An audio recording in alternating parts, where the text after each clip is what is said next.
Good morning, everybody. Welcome into PM in the AM. I'm Big Al, the voice usually behind the mic. Right now, Pat's still figuring out his life technical difficulties as well as his computer technical difficulties. And of course, Mike Lara. What's going on, Mikey? What's going on, Al? Good morning, everybody. Al, we had a pretty exciting baseball game yesterday, right? I mean, well needed. Is it just me, or do the Phillies always seem to kind of limp in and limp out of the All-Star break? yes. It's been that way probably for like the last 4 or 5 years. But I've been longer than that, but yeah. You know what though, Al? I don't know why, but I have this confidence with me with this baseball team.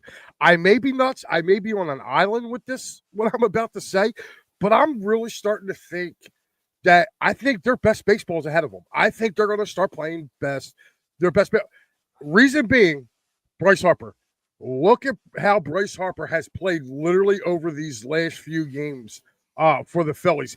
His swing is starting to come back, and that's dangerous now. This lineup is starting to become a little dangerous. So to me, yesterday it seemed like they were just every time they would try to answer the bell, the Angels would just, all right, yeah, well, we're going to add another run on, and then all of a sudden, man, the guy who cannot leave Philadelphia at the end of this season, Kyle Schwarber, just comes up and just obliterates one, hits a grand slam, and I'll tell you what. The one guy who I think was kind of an unsung hero in that game yesterday was Johan Rojas with his sac fly yesterday. He kind of got that inning going, driving in a run. Did you feel the impending double play coming when he first got up to bat, though? No. Like, is that why you're giving him his kudos? Like, you're like, I know this is going to end. No, I did not. I literally had faith he was going to do something. And I'll tell you what, the Phillies got to stop shooting themselves in the foot. Like, I'm sorry, that base running blunder with Turner in the first inning. Like, I'm sorry. If you're going to go on contact, you got to go. If you get caught, you get caught. But at least now there's another guy on. So I wanted to break that down with you a little bit. Yeah, I agree with you wholeheartedly. If you watch it, and I see people, criticizing it on there, and it should have been criticized, like, big time. Like, it should have been something that they look back and Tomper goes into the back room. We know he won't, but should go and kind of lambaste, like, wake up, guys. What the hell were you thinking? We're all like a bunch of jackasses out here. Because the Angels gave you an opportunity for that to be at least 2 runs. Because not 2 runs, at least 2 runs at the end of the inning, I should say. They got it. It came at them. Turner couldn't get up on it. They should have just got Turner out. Like, really, they should have focused in on Turner and pickled him up. And they were able to get Kyle Schwarber because the catcher, I'll give him, was able to look over and see he was close, to the second baseman or the shortstop, I guess, in this case. And they're like, okay, well, we'll throw it to him. We'll tag him out at least, get something out of the deal, and maybe push this guy back to third. Well, they did that, and I think Trey Turner, I mean, that's all I can think of is just sitting there going, wait, what? What happened? Why did they throw the ball away from me? Like a deer in headlights moment type thing. Right. Like Pat with just broccoli on his plate face, that is what it's stupid. Don't get me wrong. I'm not there's no excuse train here. There's no homer train. I know some people are consider I'm not sitting there, but they look stupid from that. And you know what? Give them credit where credit's due, I guess, in this case, because this team could have just packed it in again, and they didn't. I mean, they had Taijuan Walker. We all know how they feel. You get a solid 3 or 4 innings out of Taijuan. I guess that's a good day. And I love how they try to tell me that he doesn't think he's a bullpen guy. Well, if you can't go more than 3 or 4 innings, you're a bullpen guy. You're a bullpen guy. Yeah. Long reliever at best. I think he's going to be a throw-in in a trade somewhere. I really do. Good morning, Ellis. Good morning, Adam. Thank you Yeah, for tuning in. But yeah, I think they're going to be a bullpen piece. From what I was reading yesterday, um, John Heyman, Jeff Pasek, both of them guys are talking about that. It's looking Phillies are a clear cut candidate to get Class A Stephen Kwan. So if that's the case, and the best part about it is, like from what I was reading in those comments, he's in Siberia, man. But from what I was reading out, and it's really interesting to me was that it didn't include the send back didn't include Painter, Crawford, or Aiden Miller. Like, really. oh, yes, it was Tate. Um, it was Tate, not Segura, but the other kid, whatever. It sounded like Ren, yeah, him oh, and Nor or Nori or Nore or whatever his name is. They were the three prospects going back. that was one they think it's going to cost them, or do you? I No, just, no, I they just feel, I just feel like they're not going to make it. You know, I want to say easy on them, but they're not. They're going to look at it. They know any team knows that they're going to be able to get the Phillies over a barrel a little bit. There's no going to be a Howie Roseman type trade that's going to make things. You're going to be like, wow. But I mean, T8 looks like he has the ability, but as we always say, prospects are prospects for a reason, and he has some time before he gets here. So that means if they make that move, the Phillies are going to have to look for a catcher at least. Unless JT looks like he can play another year, which is JT going to take on another year? Are they going to be willing to pay him another year? Um, all those kind of things like that plays a gigantic decision making there because I said it the other night. Like I think Matty B asked me, he said, "Well, are you willing to mortgage the future for a World Series?" And I said, "Yeah, Pope shit in the woods, pal. Like it's definitely yes, absolutely. We've been tripping at the finish line so much. I need this Phillies victory, and I don't think if you get rid of those guys and you have to go out and find a catcher or deal with JT for another year or two, it's the end of the world, and they're not going to be like set back so far that they can't yeah, or be good again because you still got some good players. Like you can still trade away Castellanos, you could still Alec Boehm, all those guys. Like if you really want to get some and add, addition by subtraction type situation. hey Pat, there you go. What's up, buddy?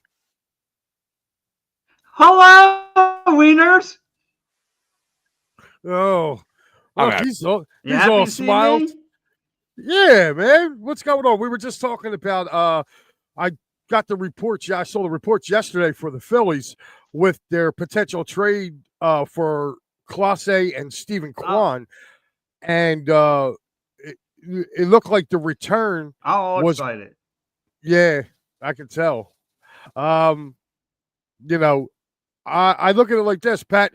The return was I'll put it this way: Miller, uh, Crawford, and Crawford, and Painter were off of that. There was nothing. There was those three were off of that. It was three or lower level ones like Tate, Dante Niori or Nior, and Nori. He was yeah, the first round pick last year. yeah. He was. It was Nori. Um, Rincones. No, not Rincones. It was the Gene something. Gene. He's down in lower A ball too. Oh, Gene Cabrera. Gene Cabrera. Yeah, it was Gene Cabrera, Nore, and damn, who was the first one I said? T8. T8. Yep, and those were the three that were going to Cleveland, and then in return to Phillies, we're getting Class A Kwan. So T8's only 18. That's one of the reasons it's good for them. I mean, that he's a big building block. You're not going to have him up at 19, but maybe if he's really, really good, 21. So you have a few more years on him. So I can see the Phillies waiting to or not waiting, but moving on from him and being okay with that. I was surprised. I thought one of the names would have been a Rune Escobar because he's been a name thrown around a lot. He's only 20 years old. Both him and T8 are both expected not to make their major league debut until at least 2028. So those play in it. And so same thing with Dante Nori. He's 20. And like I said, he's another 2028 possibility come up. And he was the first round pick for last year. Okay. Yeah. Well, with that too, Al, the kid you just talked about, Cabrera. Mm-hmm. Or not Cabrera. Who was the one you just said that T8? was? No, that was 20. The guy who Dante Nori. Not Nori, the other kid. Escobar. They have him linked going to the Twins for one of their bullpen guys. He was the main piece going to right now. They said the big blockbuster is the one I just named, but they also have a couple like under the radar ones. They said the Phillies have now became the prime leader for Kyle Finnegan from Washington. They've become the leaders kind of in there for that. And the way it's looking, I don't expect to see Brandon Marsh. Don't expect to see Brandon Marsh after the trade deadline. I think he's going. And you also, think they're going to cut him or trade him? I think they're going to trade him. And don't expect to see Max Kepler either. I think Kepler's going to be on the move as well. I think both of them guys are on the move. I think they're clearing a way right now for Justin Crawford to come up. We've heard all year that if we do see Crawford, it's going to be probably October. So wait, they're going to wait till October to bring someone? I'm sorry, August. August. I was going to say, wait. Yeah, they're waiting. They're waiting till like. I've been hearing all year, like the earliest he's going to be up is going to be after the All-Star break, more closer to August than, so to me, that's what I'm thinking is going to happen. Another thing, too, the kid that they just drafted number one, I should say, the kid who threw the no-hitter in the College World Series. Yes. Johnson. No, not Johnson. Gage, Cave, or whatever the hell his name was. Oh, they're the one this year, the one they just drafted last week in Atlanta. Why am I completely? Yeah, I'm blanking on his name too. But I heard Jason Stark doing an interview with our boy Mikey Missinelli, and he pretty much said that this kid could be this year's Wood. Yeah, Gage was it Gage Wood? Yeah, right. Yeah, they said he could be this year's Orion Kirkering. Like his stuff is that much. Like he could. Yeah, I heard the clamoring of him possibly making his way up already after they drafted him. Like, yeah, they're sending him right to. He's going right to Double A. Like he's not going to they're sending him right to Reading. Go ahead, Pat. Speaking of. No, my question to both you guys is this. And finally, I got this internet thing situated. And man, I got to stop looking up. I didn't realize how many Blue Oyster videos I had loaded up into the computer. But, round and all these thick and long videos had to come down. But nonetheless, and Al, you look great in a sailor's outfit, by the way. But anyway, I figured it out. I definitely got a question for the both of you guys. And my thing is, and I said this on the wraparound this past weekend, do you guys go all in? Do you guys mortgage the future? Are you ready to give up Abel, Painter, and everything right now? If you believe this is the one and only championship ride you're going to get out of this squad, do you just mortgage it all in and get yourself a top-notch bullpen arm? I'm there. Like, I'm ready to write the story for Bryce Harper, Kyle Schwarber, Nick Castellanos, Alec Bohm, Trey Turner. I want to see the story pay off. And I think if you go all in, put all the chips on the table and go cash in now, you're going to get the results. I just feel like you just need that one consistent arm in the bullpen. Yeah, I think you can. I wouldn't trade away all of my I wouldn't trade away everything. Not at all. Now, and here's the thing: is it's going to be really hard for a Painter and a Crawford and even an Aiden Miller situation because, I mean, I can see Aiden Miller move to third base and playing next year, especially with Alec Boehm being inconsistent. They were looking to move on from last year. What's the difference between this year? You know, if unless he just turns it on in the second half, but I don't. I'm willing to part with one of them. You know, and you know, I don't think Andrew Painter throws this year. I don't think he throws at all this year. I really don't, unless some September call Now, just is get it him a little taste. But I don't think he's gonna. I just don't think he's gonna be a big part into moving forward. so? Al, do you think that's the Phils not believing in Painter now? Like he's slower than expected, or needs more time in the farm system? What do you think that is? Well, he's a high heat hurler, man. Like he's just a guy that throws hard, and he had Tommy John. So Painter just you can't. If you rush him, you'd ruin him. Like that's the problem.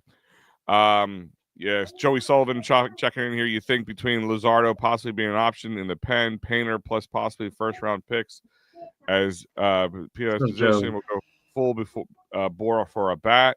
I think we go to the pen too, but pen could be a strength in the playoffs. So the question is, you know, do they go more position player or do they go more bullpen? You know, if you had I said you have to choose. You have to go pen. Like you have to go bullpen, Joey Sullivan. Like I mean, because they have the bats possibly as long as they're all hot. Like they have guys who have the ability to beat. We don't not like guys who play above their normal expectation levels. Normally our guys play below their normal expectation levels. Like look at the Mets. I always use the Mets as an example. Like the Mets are the yin to our yang. Like they have really not great pitching, but they have bats that can carry a team. We have really good pitching with a bad bullpen, not so great bullpen. You know, probably could be worse, but not much worse. But we also do have bats that can carry us.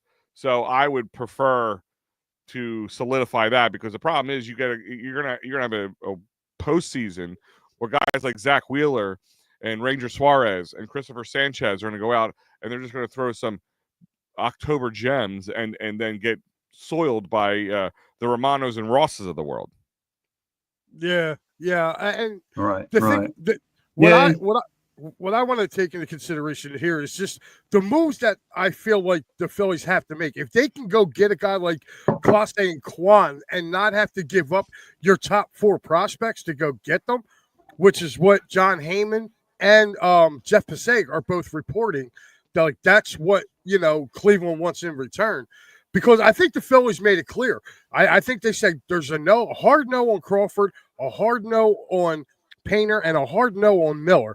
Now, Abel's probably up for debate to get moved. So far, I've seen everything from him going to Cleveland as a part of that deal. I've seen him going to Baltimore and bringing back an old, bringing back a nice return down there, which was really that one was Abel, Tait, and Cabrera and Noor going to Baltimore, and in return, the Phillies were getting like Greg Soto back, their closer, and Cedric Mullins. Like that was the return coming back. So they're saying right now that the Phillies are very, very close to dropping a bombshell of a trade. And it's going to be within the next like 4 to 5 days that this is going to happen. So I'm looking to see what they're going to give up. But and here's the thing is the Stephen Kwan part of things is also quite interesting because contract wise, he's ARB2, I think next year. Yeah, I'm looking. Just pull it up. ARB2, ARB3, and then he's a UFA in 2028. So it's not like a 6-month or 3-month rental type situation with him either. Every year he seemingly gets more improved. I mean, this year right now, just give you some stats on him, right? He's 103 hits, 6 home runs, 285 batting average, meaning the problem is I know, and I think I just saw this pop up with Joey Sullivan He is left-handed, though. I mean, I know everybody wants a right-handed bat. Is a right-handed bat a must, or is it? I'd rather just have somebody who can come up and spray the ball around, and that's the kind of player he is. You know what I mean? Like that is the kind of player that he can be. I guess I should say that's the player he is. The player he can be as well. So, I mean, he's a doubles machine. He already has 20 this year, and I think he had 16 last year, 36 the year before that. So in doubles alone. So last year he was a little bit on a heavy hitter on the home runs. He went up to 14, but again, like the guy's a consistent 50-ish RBI hitter. He's a guy who gets guys on base, moves guys on base around. So remember I told you the other night, Mike, when you and Maddie were having a conversation about it. I said we just want somebody who we could plug into that number 2 spot. Now, the problem with plugging him into the number 2 spot is you go lefty, lefty, lefty. There's a lot of lefties in. So that will be the only bad part. It would be in a perfect world such as Joe's, and I agree with him. It would be great in a perfect world to get a right-handed bat in that to break up that righty-lefty situation there. Yeah, I'm wondering too, Al, if they can go and grab a guy that we've really kind of seen over the last 2 days here in Philly, a guy like Taylor Ward, who can not only play third base, but he can also play left field. And he's a right-handed bat. I mean, dude, the dude's stats right now, he's batting 228 average, but he's got 23 home runs and 69 RBIs right now. And, I don't think it's going to cost much to go get a guy like him. And to be honest with you, it kind of backs up. We don't know how long Alec Boehm's going to be out with this rib injury or how long it's going to last. You go get a guy like Ward, you could definitely move some things around. Like it's not. Do you think really it's anything to see Bryce Harper move to left field off of first base? Like, I could see him doing that, or I could see him going back to right field and you move Castellanos over to left field.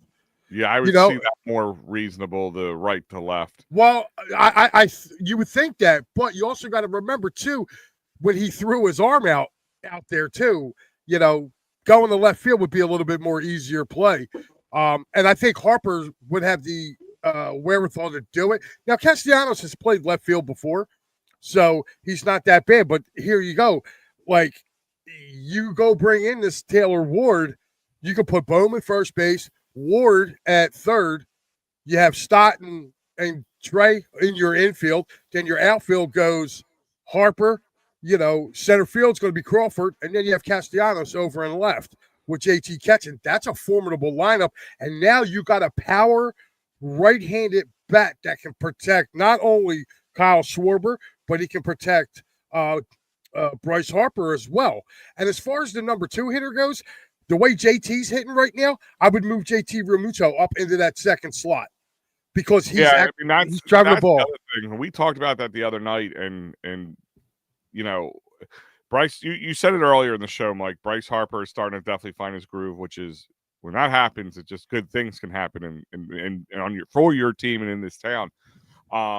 Kyle Schwarber is Kyle Schwarber. Trey Turner continues to be consistent. Now adding a consistent, one of the hottest hitters in Major League Baseball in the month of July, JT Realmuto. BCIB. I know you're out there, Maddie. BC freaking IB, man. And having him being another offensive add-on. I'm not saying a weapon, I guess. If he continues just to be like, keeps his groove back. Maybe a little bit is the fear of the unknown. He doesn't want to go in the next season with a low ERA and just try to hope that he gets some sort of, contract somewhere else. He wants to prove it now. Maybe, I don't know what it is. Maybe he woke up on the right side of the bed one time. Maybe, it wasn't the All-Star break. He kind of went into the All-Star break hot, and he's coming out of it staying steady. Like I said, again, he's not, maybe he finally woke up because a lot of the things I feel like this team does so to just, they lull. They're in a lull. They lull through stuff. Like but that's the nauseum. It's just they all worry about power hitting too. Like that is my other problem. No, like, well, here goes the thing. Go ahead, Pat. Yeah, but Al,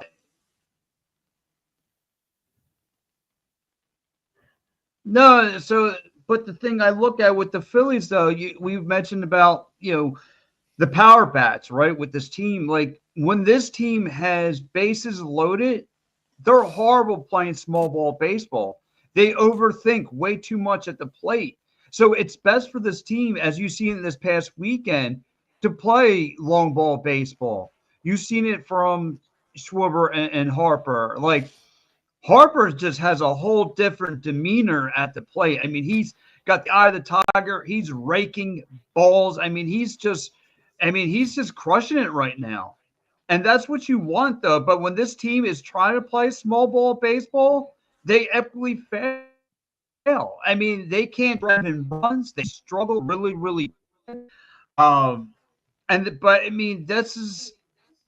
I don't know where this team is heading. I mean, yes, and last night it made you feel like this team it was on the right path. It makes you feel like this is the team that we all signed off for. You got a little bit of dosage. You had some small ball play from Nick Castellanos. You had some small ball play from Trey Turner. And the long ball play from Schwarber and Bryce Harper. That's what you want to see. You want to see the all-balanced mixture from both. But, we both know that long ball baseball ain't going to be there. It's looked good for last night, but it's been more inconsistent than others.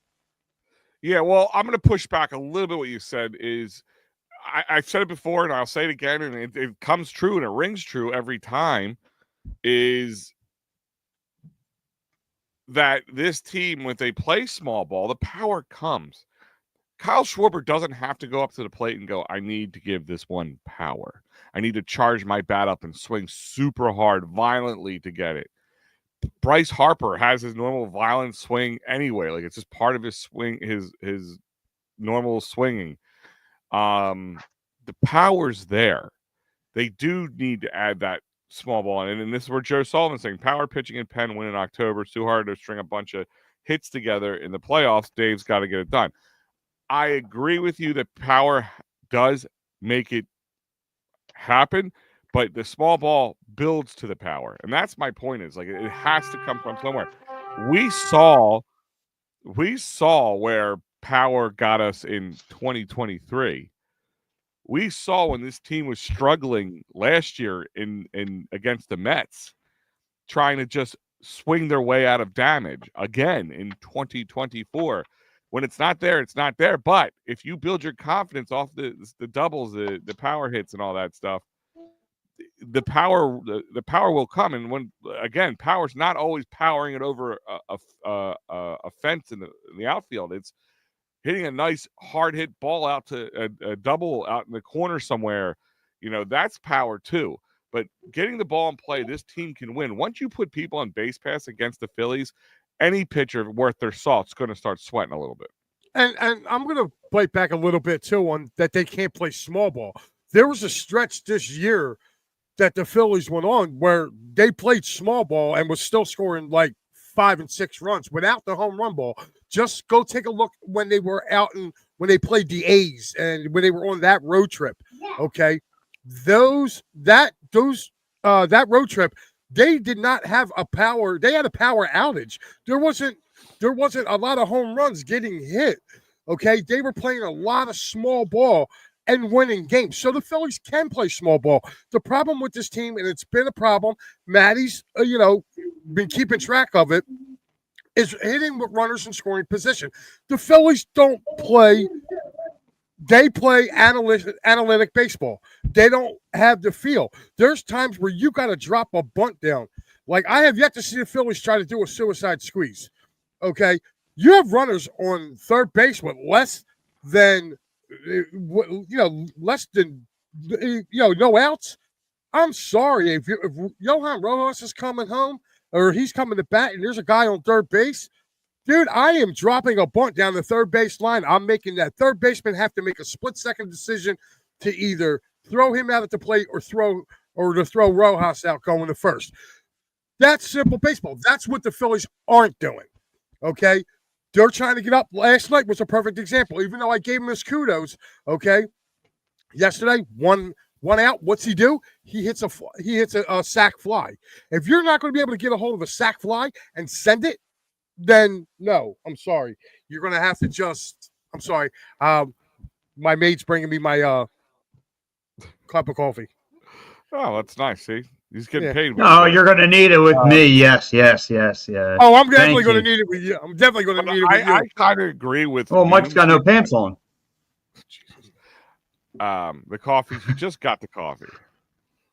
But what Nooms is saying here, I kind of agree with. Like, everybody wants Brent Rooker. We saw what he can do in the home run, and we've talked about the package deal for Brent Rooker and Mason Miller for whatever. I don't think the A's give it up for anything less than what we don't want to give up. But Brent Rooker is another power bat, and I just feel like we keep adding power bat after power bat. A power bat, you can have power without hitting home runs. That's my point. I want a guy who could put that ball anywhere in the field that he wants it when he needs it. Because, like Mike just said, we have complained about this, especially in the last few weeks before, and then even coming out of it. They've had more opportunities with bases loaded, no outs, 1 out, less than 2 outs, whatever you want to call it. It's and they can't get anybody across. That, outside of even what Joey Sullivan said with power pitching and Penn, that will lose you in the playoffs.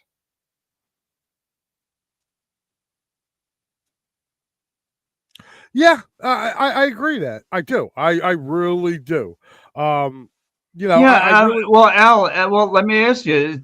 So you guys are talking about.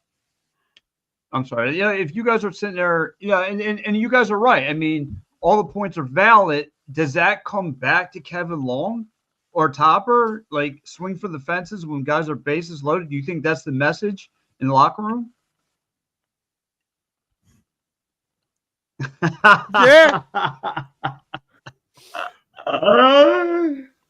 Yeah. Yeah, I do. I think remember that day I was slipping some ice. That is the best. That is Pat at work. I was jamming that thing in my face. Yes, you were. That's why I had to put it up there. Hardest working man. I'll use the word man loosely in this situation. I had to throw it up. I was going through the computer. I was like, yeah, this pretty much sums Pat up. But I'm tired of putting on Kevin Long's shoulders and all that stuff. Like, you got a lineup of like a really talented lineup, right? Bryce Harper is going to do Bryce Harper stuff. Kevin Long's supposed to come out. What he's more supposed to be like, calm him down, get him focused, maybe see if he's making any little mechanical mistakes. Same thing with Kyle Schwarber. Same thing with Nick Castellanos. Same thing with Trey Turner. I don't think the batting coach is going to make that big of a difference.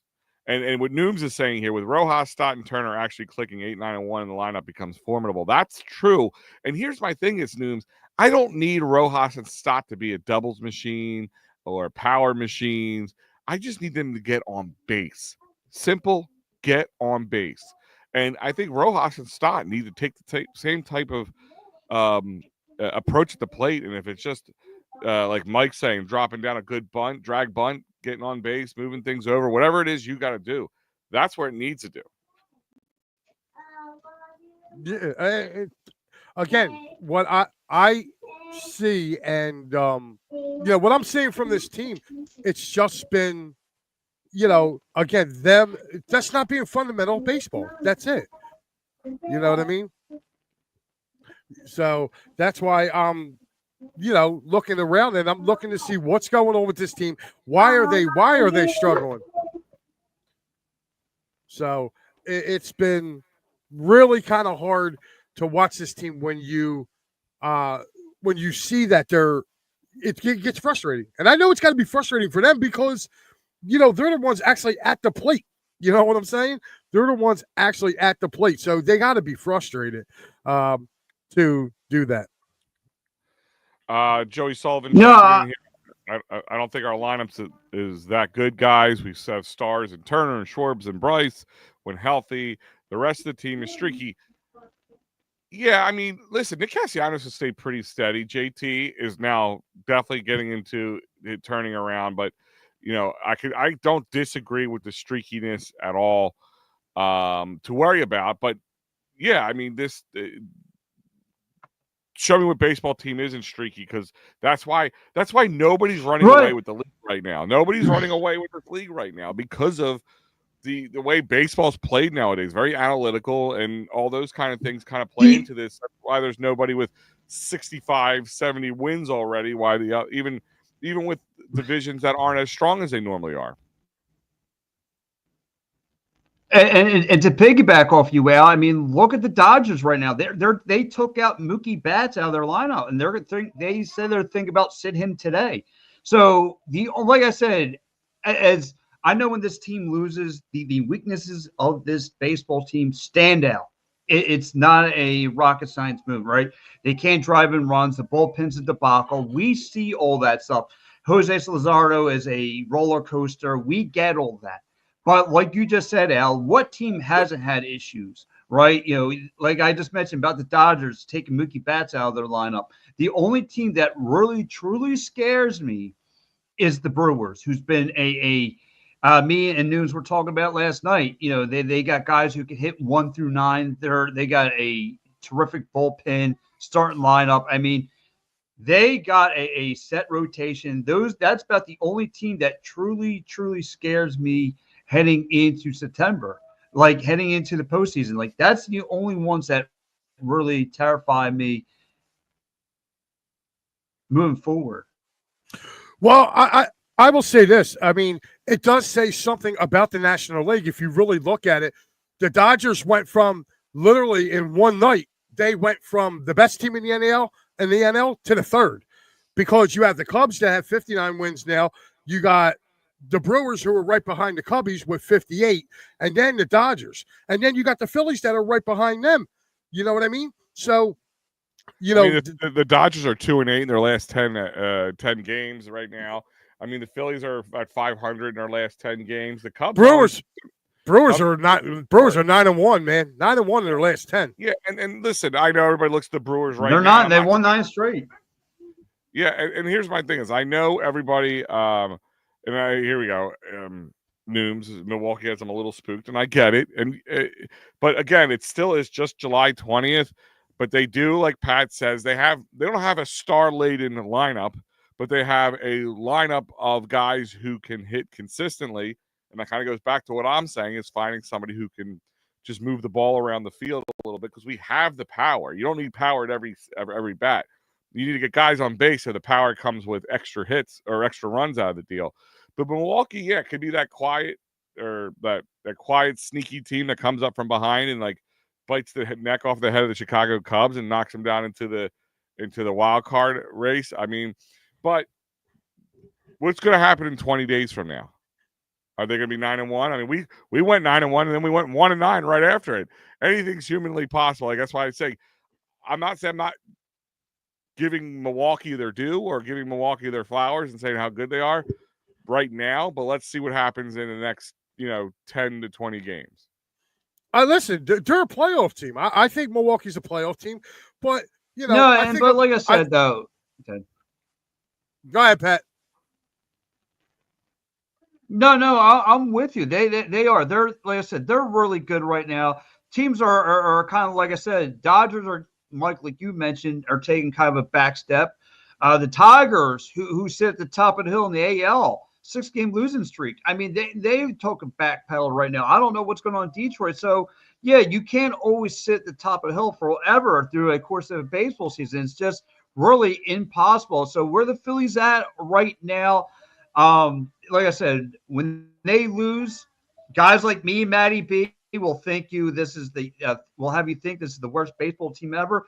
The weaknesses of this team really stand out. But however, this is not an entirely bad baseball team. I mean, they're still in a play. They're still holding a postseason spot. There's things they can work on. But like I said, if they could carry today, and with Ranger Suarez on the mound, if they could do what they did last night with a little balance of long ball and small ball mixed in, they should be just fine. And like Mike mentioned, you're not going to have Alec Bowman in a lineup because of the rib injury. But again, you got to be a little bit optimistic. Al, you mentioned about you looking for somebody who could consistently put the ball in play, split the gap. I think you're going to get that with Aldo Kemp. The more reps he gets in in the lineup, the better he's going to be. So as long as Otto Kemp keeps on seeing playing time, you'll be fine. Yeah, and I'm looking over the Philly schedule here. Like literally, they have the 3 with the Angels that concludes today, but then they got the Red Sox and Yankees for 3. I think this is a big 6-game stretch this week.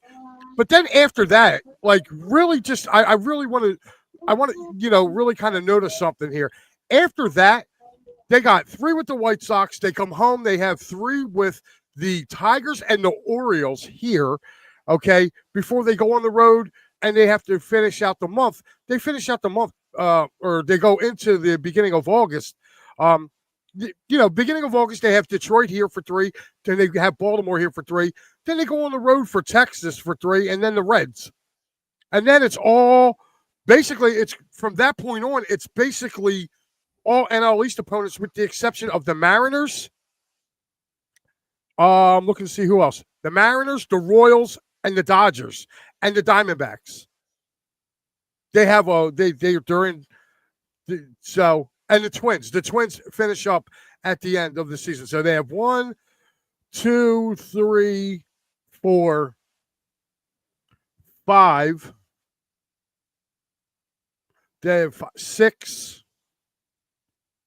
7, 8, 9, 10, 11, 12, 13, 14 series against non-NL East teams. They have 14 series. All right, and that starts as of Monday. They don't see the NL East until what, like late August? I'm looking. No, middle August. They see them on. They see the Nationals. Okay. They go to Nationals for a 3-game set, and then they come home to play the Mariners, and then the Nationals come right back in for 3, and then the Phillies go to New York for it looks like a 3-game set. The Braves come in here for a 4-game set. That could be a big Mets series right there. It could, and then like this is what kind of kills me after that national series. In late in the late August, like literally leading into September, the Phillies have the Mets, the Braves, and the Brewers back to back series.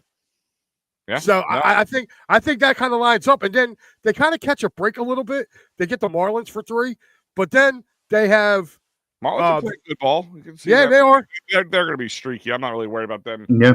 But if you're looking like the mid, early part of September, then they get the Mets back here for a 4-game set. Then they host the Royals, and then they go like a little mini West Coast trip with 3 with the Dodgers, 3 with the Diamondbacks, and then they finish up with the Marlins and Twins at home. Well, and here's the other thing you have to look at is we've been saying it all year long, and what Mike just kind of went over with you is just get your preparation H ready, prepare for some puckered buttholes, because this is what August and September are going to be like for us. Like it's I know Pat was going to like that one, but this is what's going to happen. I mean, look at, like I said, we just talked about how the Dodgers were the king of sting. But I mean, the one number I look at that really separates, one of the big numbers that separate the men from the boys, is the run differential, right? And right now, the run differential for the leaders, the Cubs, is plus 128. I mean, they're scoring. Number 2 would be the Brewers at plus 84 right now, and then us and the Dodgers tied at plus 66. The Mets somehow are behind us at plus 38. So that's where you have to keep that number growing, because that's where the difference is going to be. Because think of how many games that this team has won or lost because they couldn't score more than a couple runs, right? Or how many times they beat a team by like 10 points or 10 runs just because they had 5 bad games in a row. And that's where our plus differential is. So that shows you that if this team gets better, we could be right up there with the Cubbies with the plus differential. And like I said, though, if it came postseason time, right now the eye test for me, Cubbies don't scare me. The Mets, but it's the Brewers for me in a series, in a post games, in a post series. No. I mean, I think the Phillies. Are you kidding Listen. me? I'm You talk out with about the numbers Milwaukee you being just read all. Yeah, but we could beat the Cubs for certain.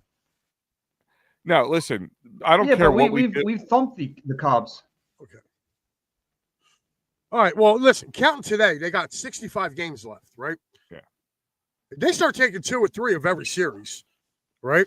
Think about that because we had 66 yesterday and they won. So they take 2 or 3 going the rest of the year. On that, you're looking at 44 wins. 44 wins, 22 losses. If they do that, they're going to win. They're going to win the NL East. And that's all they have to do is start keeping. That's all they have to keep doing is taking 2 or 3 from teams. If they keep taking 2 or 3 from teams, they're going to run away with this division because I don't see the Mets keeping up. I really don't. They're going to have to go out and overspend for people. Like you think it's bad, like what the Phillies want. Like you think the teams are going to heckle the Phillies. You should see some of the offers, like for Seth Lugo, like what the Royals want from the Mets for Seth Lugo. Holy cow! What up, Frankie? Okay. So, But don't you know? So, I mean, looking going forward with this, man, I think the Phillies just got to keep going on their trajectory. They go out today, they got to go out and they got to score runs. This Angels team can put up runs in a hurry, so Rangers got to be good. Rangers got to be the Ranger to shut them down. And then you move on to the Red Sox.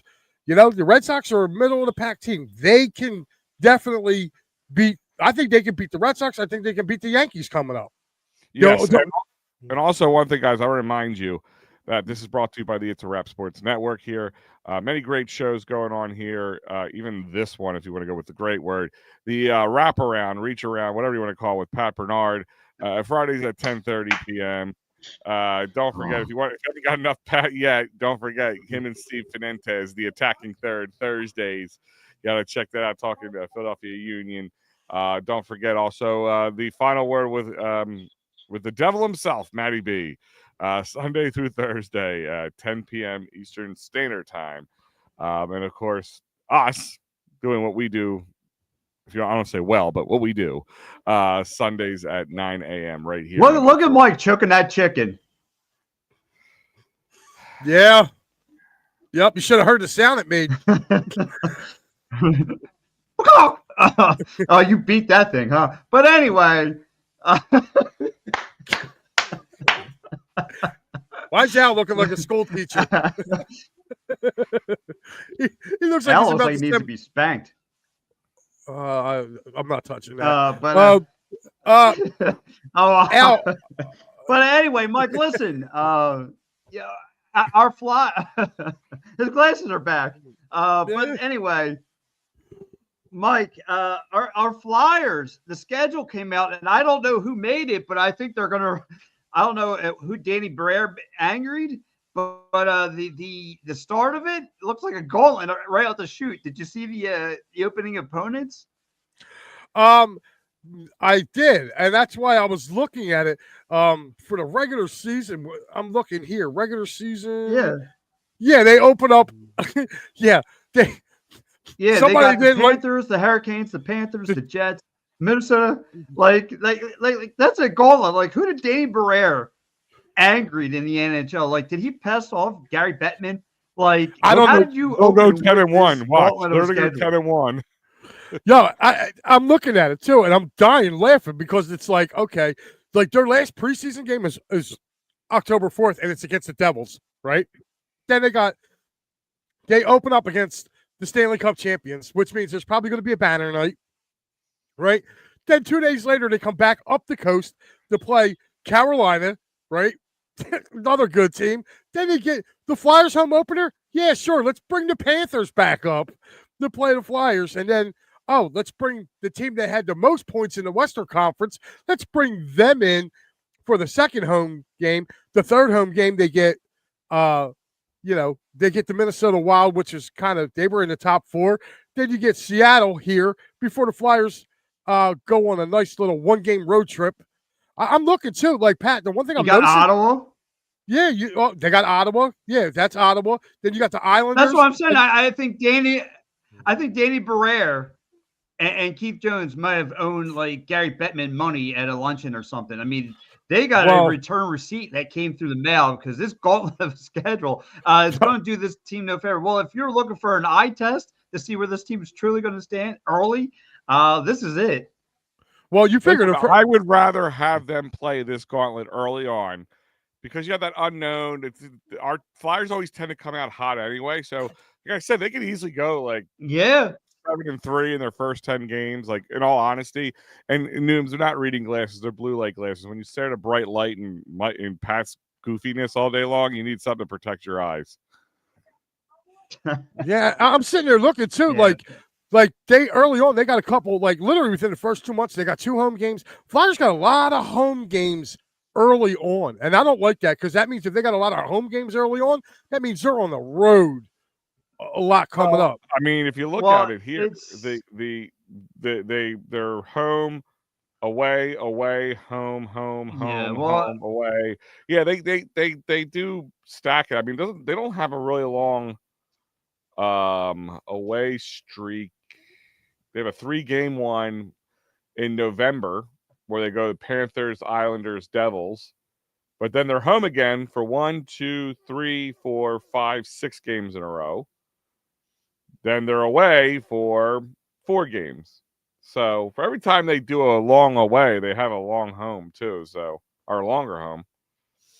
But, Yeah, I mean, there's some games I'm interested in going. Like later on in the year, like Dallas comes in late in the year, so I might go check them out when they come in. You know what I mean? So we might hit up our boy Pat, our boy Derek. Yeah, man. Derek, Mr. Derek. But hey, yeah, hey, like, did you like?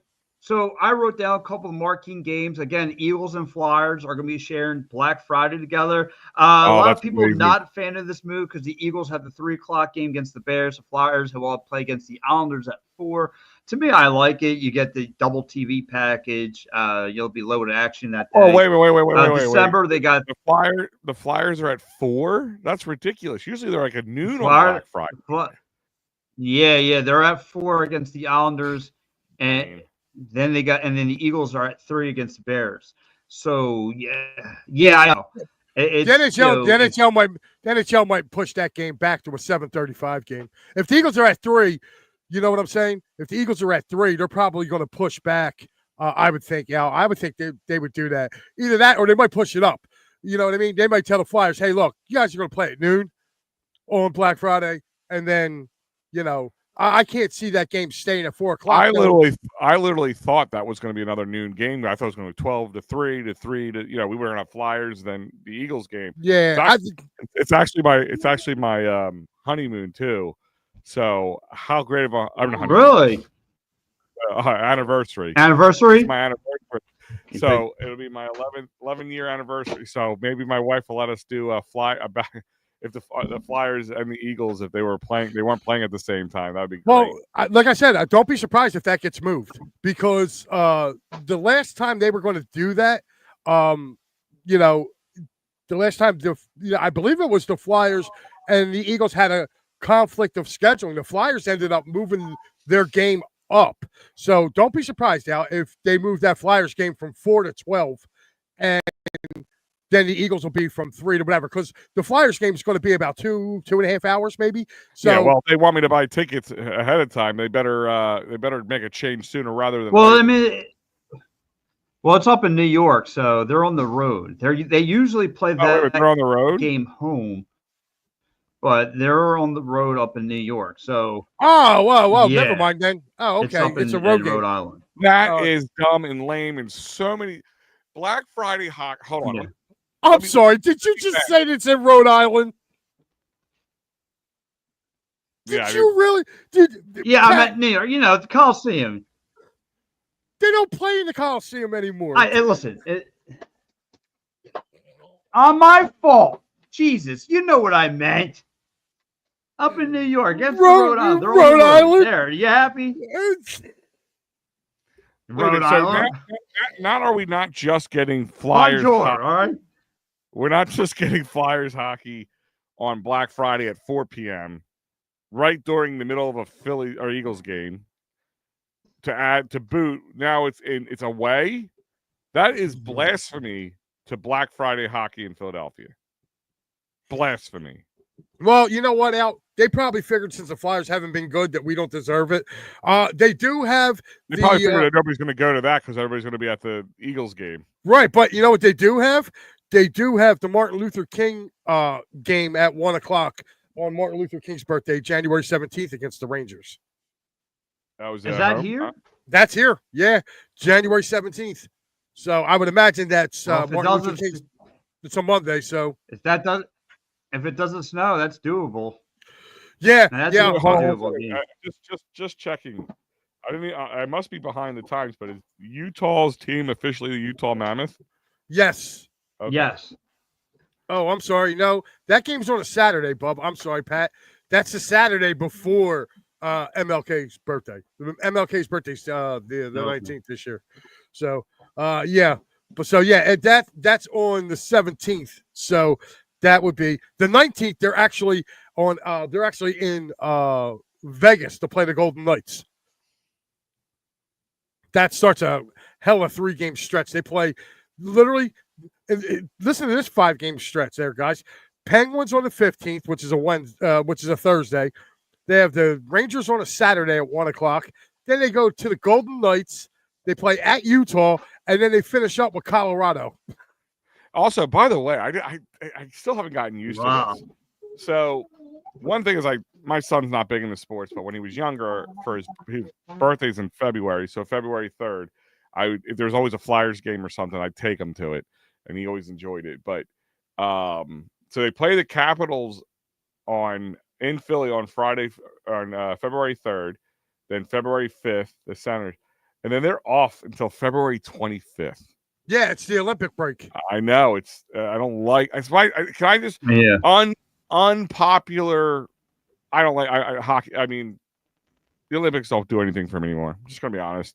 They don't do anything for me anymore. Maybe they were big for me, but now I could care. I really could. I mean, I don't know. I could care less. No, what Al? You bring up a good point because.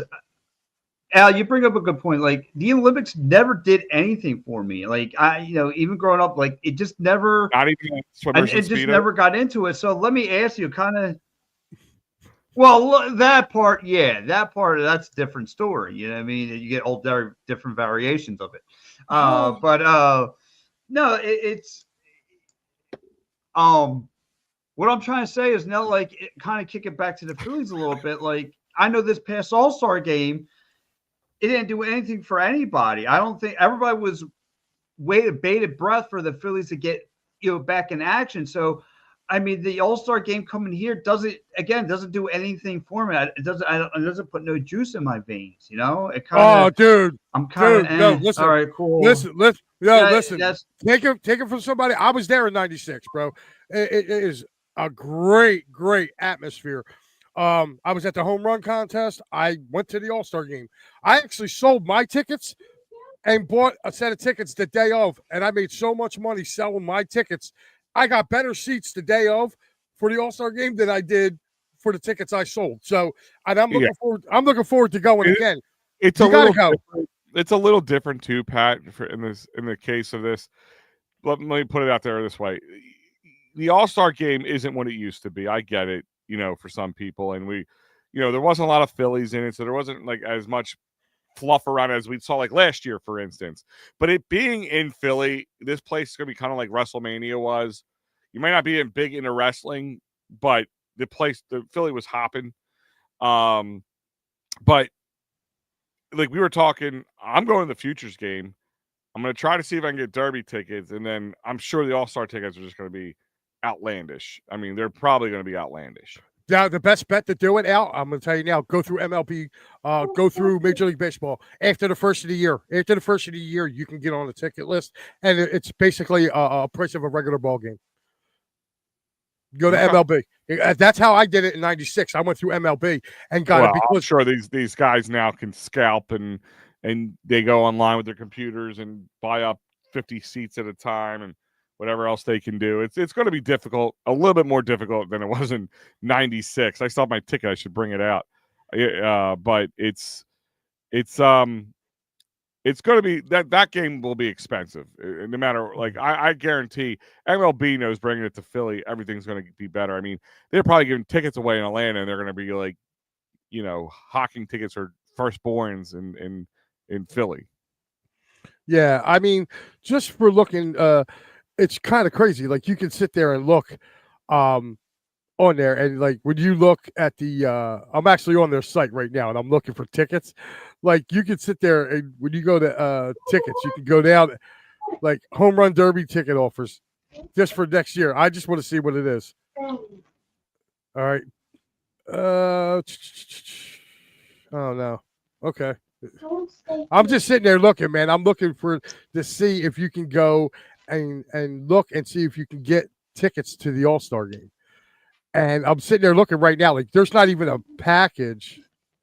Let me see what the VIP package is for the All-Star game. If they have one. That's the All-Star game. Yeah. For Atlanta. So yeah, they didn't even put it up yet. So, I can get this on camera for you, Mike. Let me see if I have. This doesn't disappear. Let the light brighten up. That was my 96 All-Star ticket. Yeah, I still got mine too. It's somewhere. But yeah, I still got it. Actually, Al, you can actually. Oh man. You put in a plaque? Yeah, man. That's awesome. Pat, why does it sound like That's you awesome. That's good work. Because I was just jamming something in my face. I just jammed. My daughter just came in from Delaware, and she just brought me rice cakes. Wait. Don't say it's jamming something in my face and the next words be out of your mouth. My daughter, okay? I mean, come on, Pat. Think about these things before you. I mean, literally think before you speak. I know that's not your forte, but God Almighty. Oh, we are going off the rails here this morning. So is this true? Joe, I want to ask this question. But no, there's I want to know this. Is this true? Season ticket holders for the Phillies have the first shot at the All-Star game tickets? Well, here's the thing. They do, but I'm going to tell you this right now. What they do is they take the tickets. Like if you sit lower level, you're going to be sitting upper level for the All-Star game. They're the tickets that they offer you. And you can only buy two. So that it's very restrictive. That's why I said I just went to MLB right now and I clicked on the old logo for it and it says to sign up for for the 2026 All-Star game. And I clicked for the package on it just to see what it is. I told them I needed 2 tickets. Let's see what it is. So I'm gonna wait for them to return it back and see how much it's going to run me. Yeah. So and here's another thing too. The Phillies have until I think now we got the. Go ahead. No, I was just getting ready to move on. Like, it's going to be like like I said, it doesn't do much, but look, I'll credit for it. Like you said, Al and Mike, like you guys mentioned, the atmosphere is going to probably be wild with all the fans from all over the country, all over from the MLB come to check it out. You get the celebrity games, the celebrities come through here. Al, you probably know best that it's going to be impossible to sit anywhere. I mean, I know John Ruck made a joke about the media is going to have to share rooms with the commentators because there's going to be nowhere to sit for the media credentials. So that's going to be fun as well. But, one more bit of news before we get, ready to rock out of here. Camera fell. Al, Sorry, Mike, is this 76ers team already? Is the 76ers team already? Is the season already over? Is this the season already in the toilet? Because with the can of worms that Joel Embiid opened about how he's felt with this big article, I don't know if you guys saw it, but Paul George already gone. I mean, is this season already over? Yeah, I'm not even tuning in. Like I am not giving them zero interest. I have zero interest in the 76er season right now. They should be relegated. Like, I'm sorry. If you're doing a pecking order in the city of Philadelphia, it's the Eagles, it's the Phillies, it's the Flyers, I'm sorry, we'll do it. Eagles, Phillies, Flyers, Union, Wings, the Water Dogs, Temple football. Wow, you're going all LaSalle going all out basketball, besides Sixers. Villanova basketball, then the Sixers. Like, the Sixers are the least thing. Like, I will not waste my time watching a Sixers game. I would rather watch Pat in a hot dog eating contest than the 76ers right now. Me too. Pat, and I'd be cheering you on.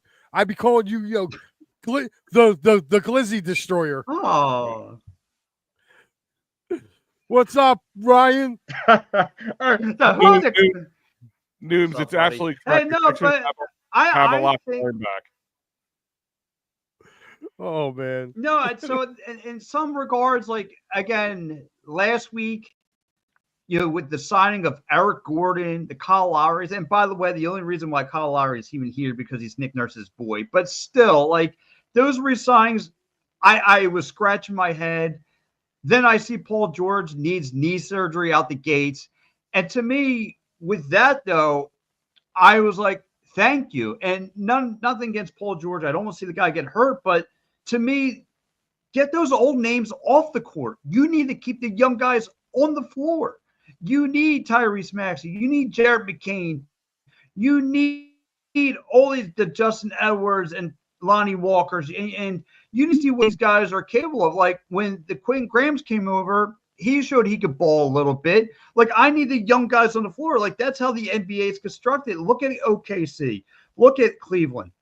Like, those teams are built with young guns. Like, that's what I need on the floor. I don't need to see these old washed-up names. Look at it paid out for the Lakers. Lakers thought they had the golden ticket, bringing in Lukic, and then it fluffed out in the first round of the playoffs. Like, I need the Sixers to start thinking smart and start thinking about the future. You need to keep the young guys on the floor. Like, if you look at that OKC team, you can't name one guy on there. But, however, they just won the championship with all these young cats. Well, yeah, because that's what happens when you have people who know what they're doing running an organization. So I'm just curious to see where you guys stand. Well, again, Pat, I stand this. I stand on my feet, and my eyes will not be glued to not one Sixers game this year. I could care less about the 76ers. I will watch paint dry. Then turn on a 76ers game because there's no interest for me there. For what? You got a 7-foot center who's a crybaby. And I'm sorry, Joel Embiid's a crybaby. Everything in this organization has changed but him. He's not a generational talent. He's a good basketball player that needs to help him win. He's not a generational talent. Don't sit there and hand me that bullshit. He's not a generational talent. Hold on. Time out. No. Time out. No time out. You said he stinks. He's a player. No, you say he's a player that needs help. Michael Jordan needed help too to get over the hurdle. Let's not kid ourselves here. But do not. He does. Boot him off. No, it's the truth. In the same sentence. How dare you? You done lost your mind. What? You lost your friggin' mind. You know what? You got a sausage stuck in the back of your throat, cutting off the air going to your brain. Like, you got to be nuts. How? That's a different. When did Michael Jordan win his first? It's a different era. Don't even bring that up. Joel Embiid wouldn't even make it in that era. He would be out. Are you kidding me? He would dominate that era. He would bully those guys. You're on crack. He wouldn't bully nothing. He'd break a nail and that'd be it. Get the hell out of here. Yeah, I'd love to see Joel Embiid run down the lane with Bill Laimbeer standing there. Laimbeer would knock him on his ass. Crush him. Get the hell out of here. Joel Embiid, you are on crack. Too big for those I love guys. you, but you're on big my ass, dude. He wouldn't be able to play against Akeem Olajuwon. Olajuwon would school him. And let's not even bring up Shaq. He would be walking around holding Shaq's pocket. Shaq would make him hold his pocket. You're out your mind, dude. You're out your mind. Joel Embiid would be. He's well. He would not. He would not bully. BS. BS. He would be holding Hell, Shaq's pocket. He would be holding Joel Embiid can Shaq's shoot pocket. three. Shaq can't. Oh, yeah. That's the only way. Because if he came in that lane, like I said, he'd be holding Shaq's pocket. Nah, Shaq would own him. So, yes. Yes. That Joel Embiid hate island is vanning out of the Mike. It's not Mike hate. house. It's No, not hate. It's not hate. He's not a generational player. Point blank. Period. Not. Okay. I'm sorry. No. I watched Shaquille O'Neal. Hold on. I watched Shaquille O'Neal help a young Dwayne Wade get to an NBA final.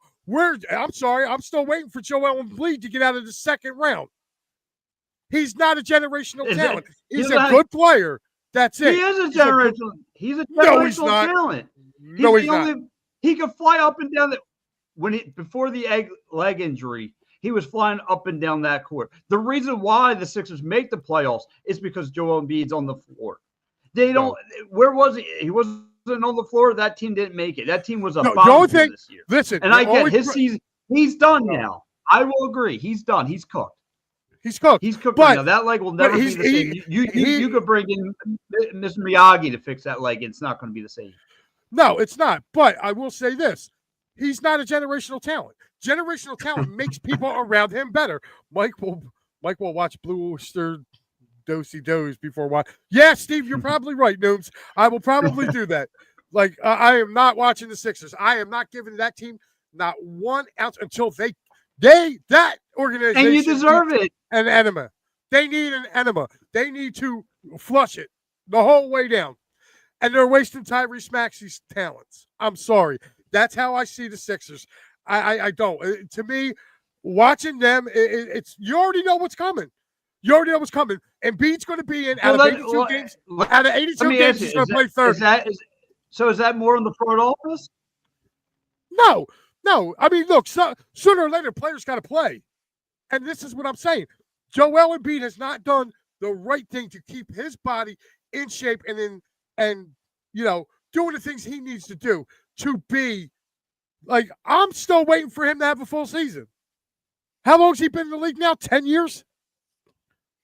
I'm just here for the arguments. Yeah, I know you are.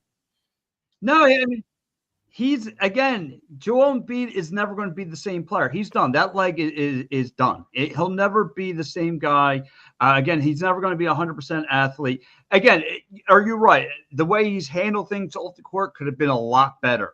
The thing that went down with him and Marcus Hayes could have went a lot smoother. Again, there's things on Marcus Hayes, but the whole spiel. But him getting called out by Tyrese Maxey in the locker room for not being a leader, for not being on the floor. That's on him. Good. Now, credit Joel Embiid. Good. I'm credit Joel Embiid for saying this should just be an only players meeting, and for someone leaking out that information, that is a sour move. Like, you should just keep it between the boys. Like, let the boys call it the boys and let it be known. Or not let it be known, rather. But again, Joel Embiid prior to was must-watch TV. Now with that leg, he's done. And the New York Knicks exposed that. The New York Knicks showed you can run through Joel Embiid because he doesn't. No point intended. He really don't have a leg to stand on. No, I'm sorry. Maybe look, and I credit. Listen, Bob. Yeah. He may have been must-see TV for you, not for me. Because when the going got tough, he folded worse than a table with a 500-pound fat man falling on it. Like, I don't want to hear it. He fell. He choked. Hold on. The only series he didn't choke was that Knicks series that they played. I will say this, and I gave him credit for that. I said the one guy who kind of showed heart in that series, in that Knicks series, was Embiid. The rest of the team kind of quit on him then. But before that, no. Joel Embiid, again, him and Harden, Game 7, nothing. Like, how many times? No. I will give you right. How many times do we see him? No, you're right. Close out games, just not show up. Sorry, a generational. No, you're right. Don't do that. No, you're right. That Boston series, I won't forget it. Game 6 and 7, Joel Embiid and James Harden were on back of milk cartons. They were nowhere around. But prior to, I mean, you got to admit The one they lost against Toronto was the quadruple doink. I mean, that will never ever happen again in a lifetime. But but after that, yes, the NB disappearing in against the Boston series, absolutely. Atlanta, So, he disappeared against Atlanta. Like, but fast forward now to this team, and you guys have every right to not to take the remote and tune into this team. They give you no hope. To me, I'm going to tune in for the hope and benefit of being for a, yeah. Every right. This team, forget Embiid for a second. Just put Embiid off to the side. Put Paul George off to the side. Everybody else, put the players, even the coach, off to the side. This organization, I've watched some bad Phillies baseball in the 90s and early 2000s. I've watched the Eagles be happy only beating the Dallas Cowboys once a year in the 90s. I've watched the Sixers play bad ball through the 90s, and in the 2000s, except for 2001, time frame. I watched some bad Flyers hockey over the last years. But I've watched it, Pat. I have watched it. I've sat there and I've watched it because it's my team. That's my city they're repping, and I've watched it. But this organization has not just failed us by not putting a good team together, failed us by not making good organizational decisions. They have spat in our face. They have slapped people in their face. I know people who have had season tickets for years. I know guys who bought them when Embiid came to town, and I know guys who've had them before then. And 99% of them have given them up because they can't even give them away, Pat. Because guess what? You would have to give not just free tickets to the Sixers. You would have to give free hot dogs and sodas. You would have to give free parking, and then still make me go, do I want to give up my free time to go watch and sit down and go into that stadium and watch this team play? Because I feel bad for Tyrese Maxey's. I feel bad for all the nice guys and the young guys have come in like VJ Edgecombe. Okay. The whole Joel Embiid. Yeah, we are starting to see his babiness. I do feel bad for him from an injury standpoint because he could be a generational talent. And what Nooms is saying right here, he has generational ability, but it never translated. And that is a problem, unfortunately, from an injury standpoint for him. But they always bring in another jackass like Paul George or James Harden because they have a jackass running the show. They have an absentee jackass owning the place. And it's never going to end until that ends. And that's why I'm not giving up my free time. The Sixers could fly. What's his name? What's the owner? What the hell? Harris. Harris could fly his goddamn helicopter, land it on my front lawn, knock on my door with Paul George, Joel Embiid, and Tyrese Maxey, and all starting time the current Sixers, and just knock on my door with season tickets, and free food and the use of his helicopter, and I still wouldn't want to do it. I still wouldn't want to be a part of it. That's how mad I am. I've never been that mad at any organization in Philadelphia that I have supported. Yeah, and you know what, Al, you have a right to feel that way. Yeah, you have a right to feel that way. It goes back to my point, though. Yeah, and you do. It goes right back to my point, though. So you're not a believer in Josh Harris. You're not a believer in Daryl Morey. You're not a believer in Elton Brand. You're not a believer in Nick Nurse's. I mean, does it go back to Josh Harris? Is he too invested into the Commanders and the Devils other than this team? I mean, how do you let this team just plateau into the ground? Yes, he is. Listen, look what he did. Look what he did with the Devils. He got them up to just enough to start making the playoffs so they can make playoff money. And he hasn't done nothing since. What's he do? Now he goes down, he buys the Commanders. Now he's trying to get them up into playoff standards because they made the playoffs last year. They went to the NFC title game. So now he's trying to get them up. He's trying to get a new stadium deal done down there. Okay? Mm-hmm. Just like, when he bought the Devils, he had to go get them out of East Rutherford and move them down to wherever the hell they are now, near Rutgers. Okay, they had to move them down to there. So now He trying to get the new, he's trying to get the Sixers a new arena here. That fell through. That's not going to happen. Now you have him with the Commanders. His thing is on the Commanders. He's letting these guys here run whatever it is they want to run. Guess what? The inmates are running the asylum. Like, it needs to be cut. Like, I want Josh Harris to sell the team. Like, how do you have a New Jersey team, you have a Philadelphia team, and now you got a DC team? You're owning all three of them. You're in three different separate markets. You don't think, like, this is stupid. Like, I'm sorry. Like, when he bought the Sixers, I believe he should have sold the Devils. Because, to me, why would you try to come into a Philadelphia market, okay, and you're going to occupy the same building that their division rivals play in? That's weird. Now you go down, you buy the Commanders. Again, you have a Philadelphia, you own the 76ers. Now you're going to go down and buy the Washington Commanders. Again, another arch and another fucking another enemy of ours, division rival. So, I mean, it doesn't make any sense. Like, this dude is just, all he's doing is picking up, he's getting commodities. That's it. He doesn't care. He gets them to a certain point. They make him some money, and maybe he'll sell them. Maybe he'll hold on to them.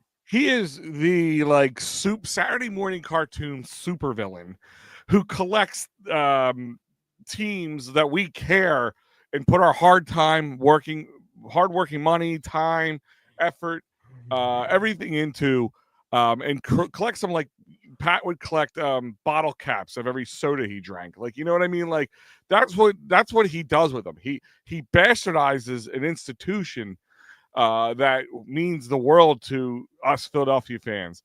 And listen, and it's not just even before him. The Sixers, not unlike the Flyers, whatever, maybe it's that Wells Fargo Center, whatever it is, it's been years and years and years and years and years before since they've had a championship. And then you're going to come in here, and we know that, and you're going to pump everybody up and tell them about Joel Embiid, and we're going to Sam Hinkie this, and we're going to do that, and you're absentee when the time comes, and you're useless. And I'm going to take it a step further than what Mike said. Not just sell the team. You know what?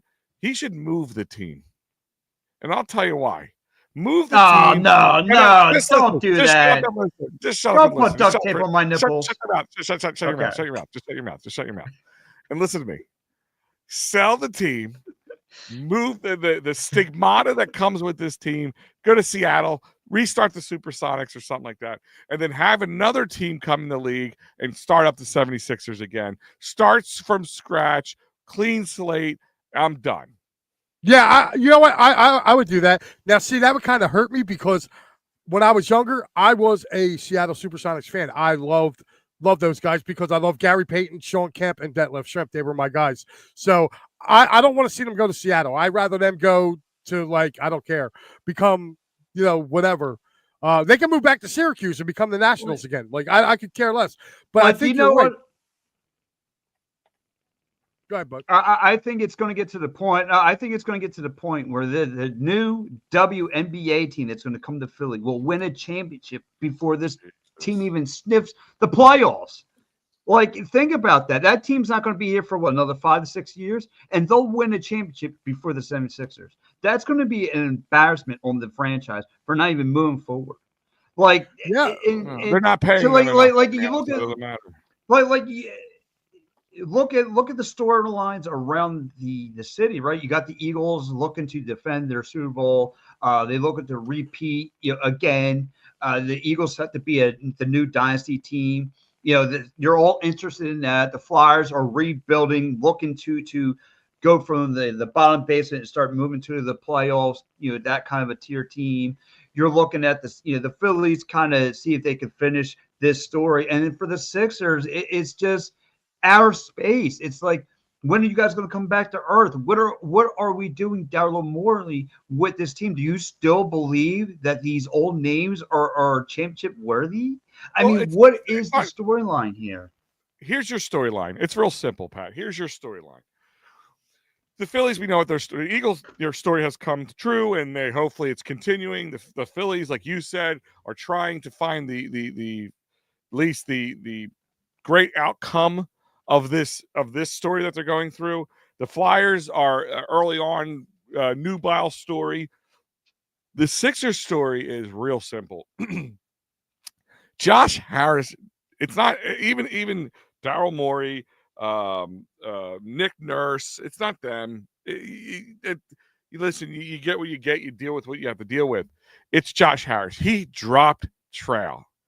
And he took a big old paper bag known as the 76ers and shat in it over and over and continues to shat in it. Like, that's the point here. Like, you don't get it. Like, he wipes his ass with the 76ers. He's that kind of, like I said, Saturday morning cartoon billionaire, evildoer, villain, like with all the money in the world. To Thanos. To take something that people love and care about and shit all over it.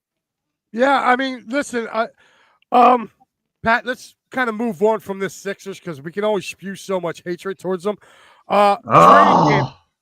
Training camp starts this Tuesday, buddy. Yes, the Birds are back. My bird will be in action. No, not yours. Well, maybe, I don't know.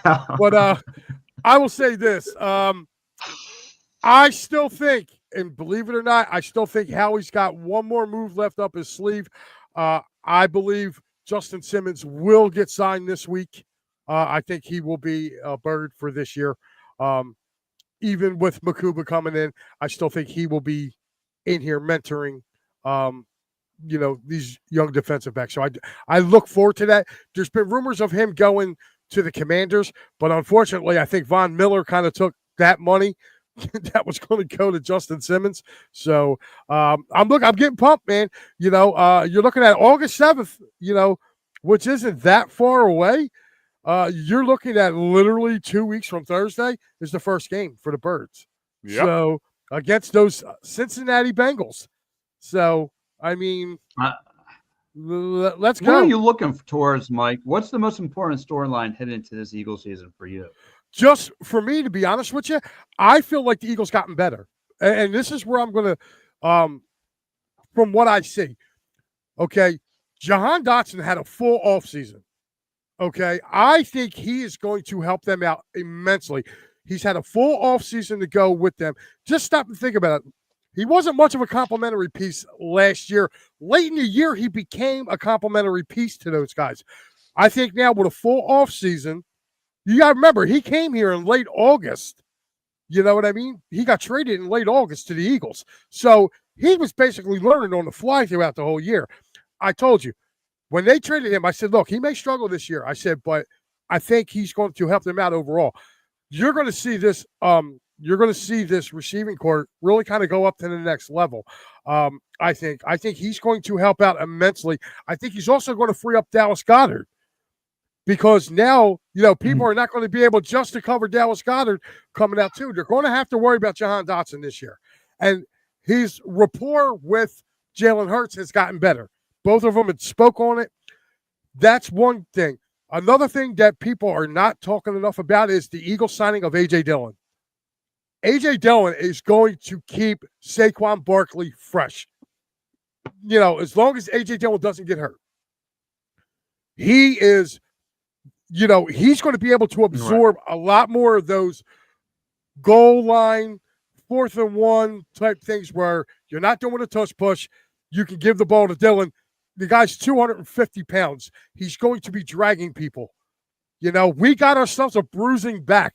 This is what I think is going to save Saquon for most of the season. Saquon's still going to have his games. But I like to look at that. And another thing I'm looking at, it's the vanilla gorilla, baby. Ty Robinson. Ty Robinson is going to make an impact right away on this defense. That kid is just a freak. And that will be my first jersey for this year. Will be that. Wow. I will. Well, Alan, I got one for you. So the ESPN NFL quarterback list came out, and they got Jalen Hurts ranked at number 9. Is that fair? No, good. No, good. It's good. It's good. Keep pissing that dude off because you saw what happened, right, when he was walking into the Super Bowl and he looked at the TV and all the naysayers and all the, all the quote unquote smart guys, they all had Kansas City winning the Super Bowl, right? What'd he do? He went out there and he beat Mahomes' ass again. Like, this isn't the second time. It's the second time he did it in the Super Bowl. A lot of people forget in 2023, we went to Kansas City and beat their ass on a Monday Night Football game, too. So, and he outplayed Mahomes in that game. So, I'm not worried about. I just can't believe the guy's getting. Yeah, well, I just can't believe the guy's getting this kind of disrespect. I mean, really? I mean, the guys you have in front of him, Jared Goff, you have Jared Goff that's in front of him, Justin Herbert, Matthew Stafford, okay, Jalen Daniels. I mean, come on, man. That's like a little bit disrespectful to Jalen. Oh, it is. Hurts it is. No, it is. So, but here's the thing. You look at their schedule, Pat, right? We have their schedule right here. I just want Al, can you bring up their schedule real quick, bud? I just want to. I want to make a point real quick on this. Okay, the first 2 games, right? Everybody's saying that these first 4 games are killer right out the stretch. I don't think so. They got Dallas coming in here on a Thursday night with all the pomp and circumstances that's going to be going on here. Okay, Dallas is coming with a new head coach, new players. Like, you really think they're going to be in tune to come in here? I do think Dallas will be better later on in the season, but I don't think Dallas is going to be ready for that game. I think the Eagles are going to blow them out the water in that game. Kansas City, they got to go to Brazil and play the Chargers. And we both know what happened when we won the game and had to come home. And we actually had an extra day's rest, all right, because we played Atlanta last year, week 2, Monday Night Football. And how sloppy did the Eagles look after having to coming back from another continent to play a game? I don't care that it's in Kansas City. Okay, they're not going to be right. I think our first hardest game is going to be the Rams. And guess what? The NFL didn't do the Rams no favor either. You got a West Coast team traveling to the East Coast to play a 1:00 game. That's not going to. They never win that. Then after that is Tampa, and you know what? I think that will probably be the hardest game out of the first 4 will be Tampa, because for some odd reason, they play us very tough down there. But I think it's about time that they do that. I think it's about time that the Eagles kind of step back in here. So I'm not worried about. Well, I mean, I think the Eagles got it, dude. I want them to keep, you want them to keep doubting Jalen Hurts. Keep doubting them, even with this tough schedule that they have here. I got them going 13-4, 13-4, 14-3. I don't see many losses on this.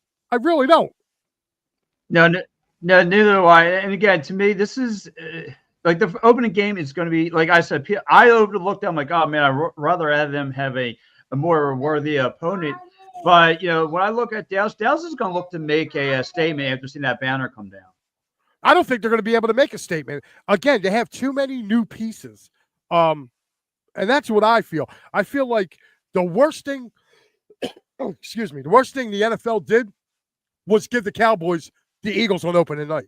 I feel that was the worst thing. That was the game I wanted, believe it or not.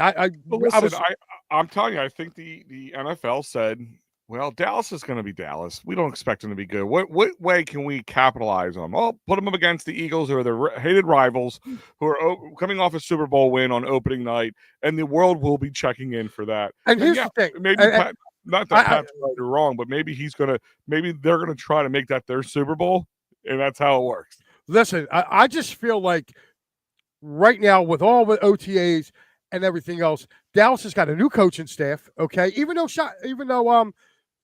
their coach was their offensive coordinator, they were running Mike McCarthy's offense.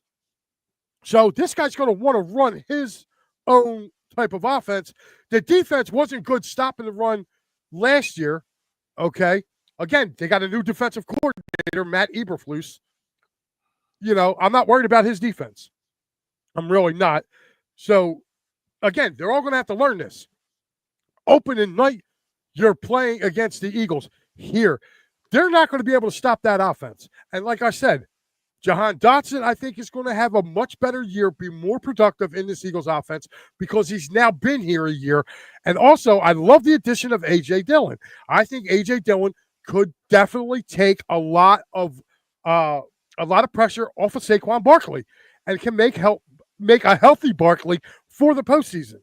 In these games where, if the Eagles are running away with, a game or two, they could pull Barkley and run A.J. Dillon, run Will Shipley.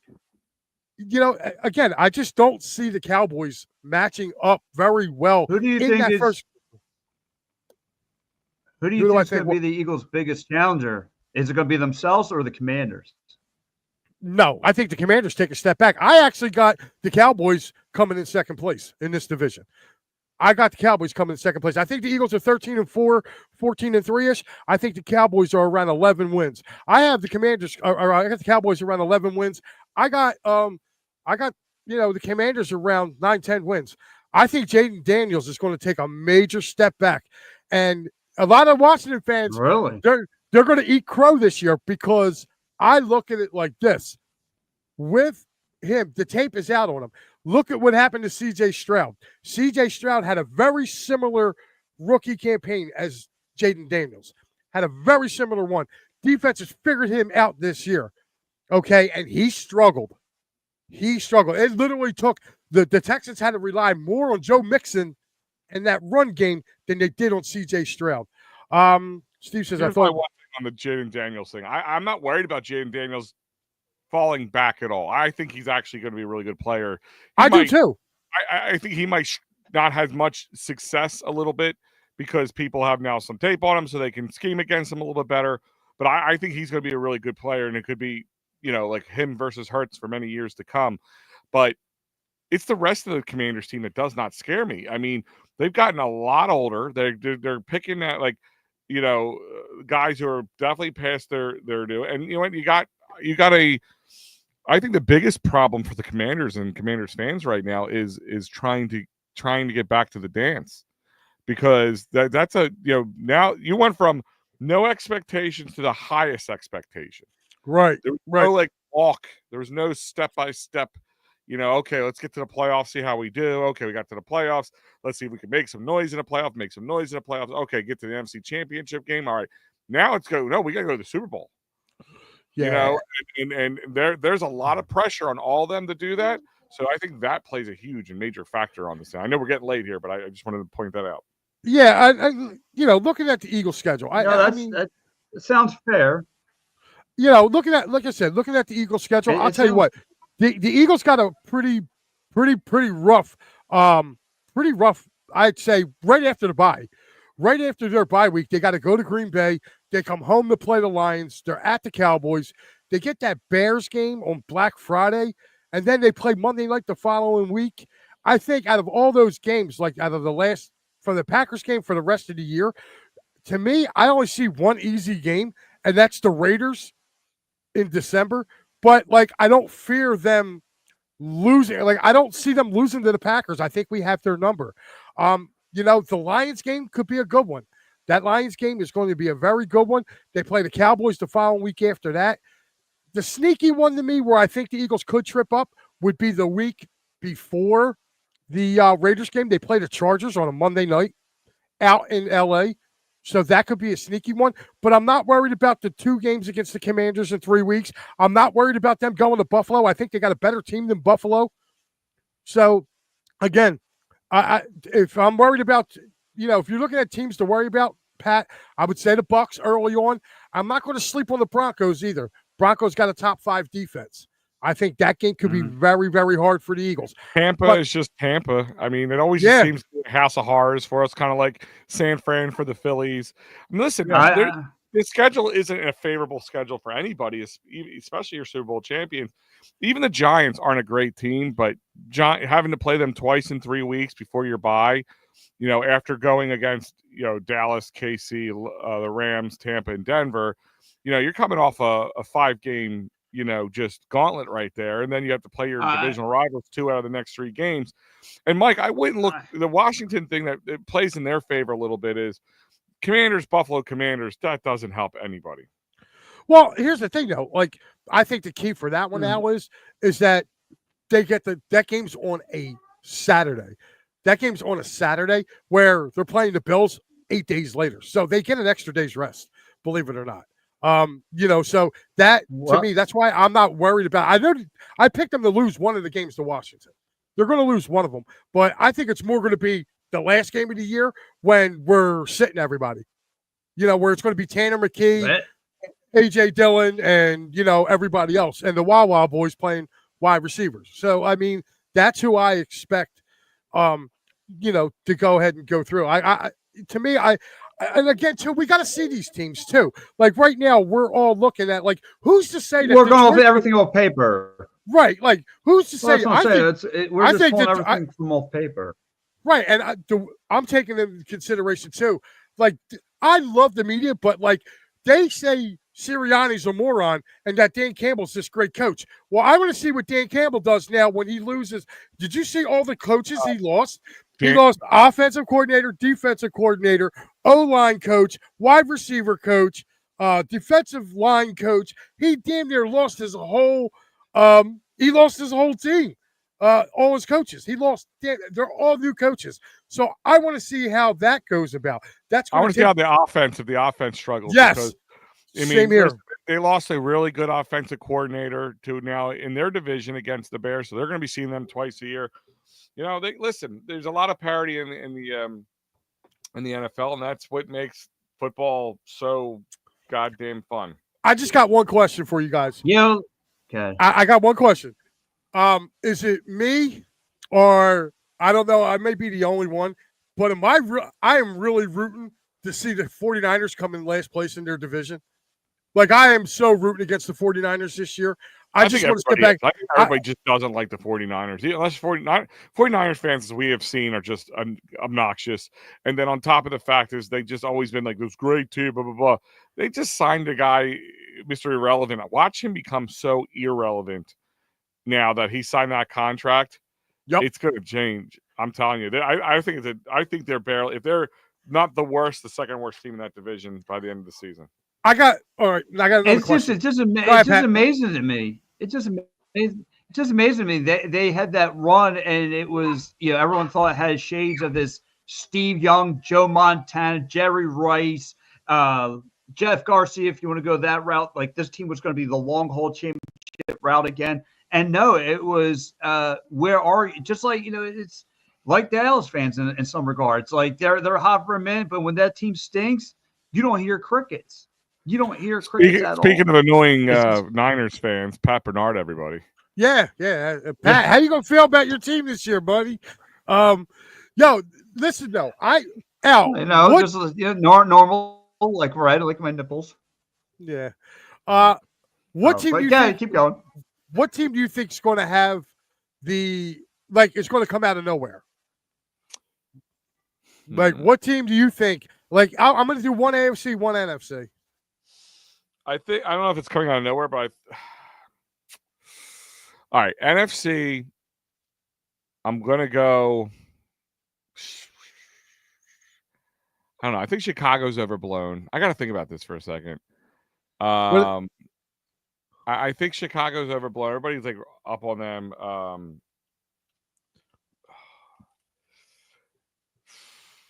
God, I gotta think about this. This is a toughie.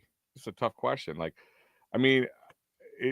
Going through the teams right now, Arizona's gonna be Arizona. They might be a little better, but I don't see them being much better. Carolina, Falcons, Bears, I think are gonna be overblown. They might be better than they were last year, but not by much. Dallas, Detroit, Green Bay, LA. Everybody loves on the Rams. I think the Rams will be good, but Stafford's old, man. I just don't see him beating Father Time.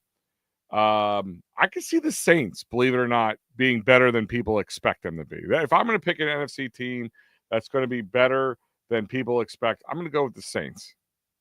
Okay. Pat, you got an NFC? One. Who you got, Pat?